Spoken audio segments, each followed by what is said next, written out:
Good to be with you again on this, the 17th Sunday of the year, in which Jesus presents two wonderful parables, very special parables that have to do with real situations in life, real realities that we all face as human beings.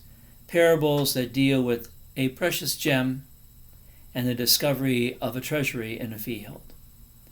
At first, we have to clear up, you might say, something that we are preoccupied with in our American and commercial culture. And that is, we're always looking for sales. We always think there has to be a bargain and there has to be a cheaper way to get what we want. Now, in a very real way, as everyday people in everyday life, yes, that's true. We have to look around. Sometimes you can buy something at one place that's far cheaper at another place. Sometimes you can get a real deal in terms of quantity, or even something that is in some places very expensive, but maybe this store is offering something very cheaply. But when it comes to certain things about life, we soon realize, if we don't realize, we're going to be really sad about it.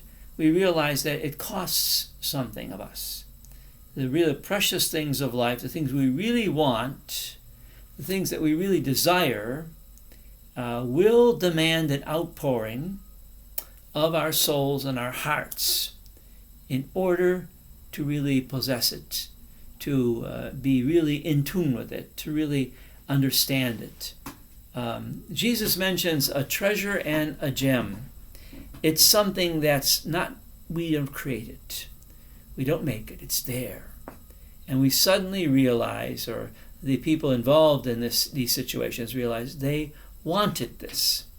And they were willing to go to unbelievable extremes in a way in order to obtain it. They had to give of themselves totally and completely.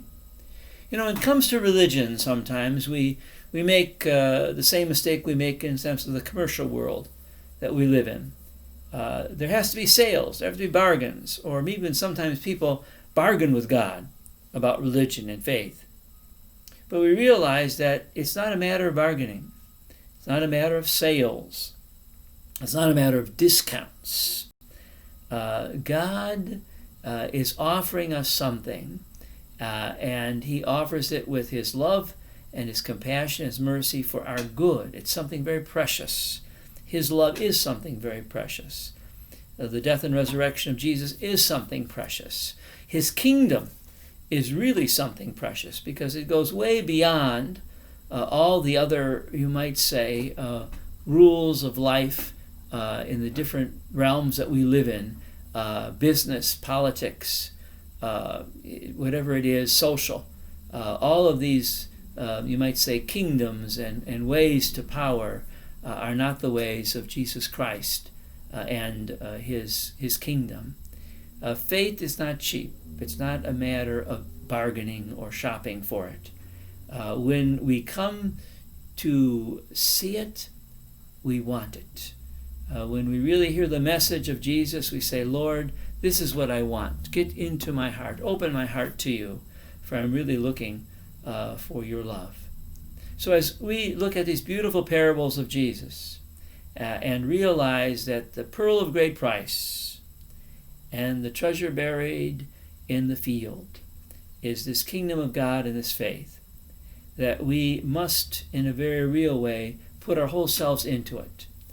Because we discover in life that what is really precious, what is really important, what is really dear to us, may sometimes cost us an awful lot. But even though it costs us an awful lot, we well realize it's worth it. Because what we expend it upon is something most precious, something we really want, and something that will give us the life that only God can give to each of us. God bless you now.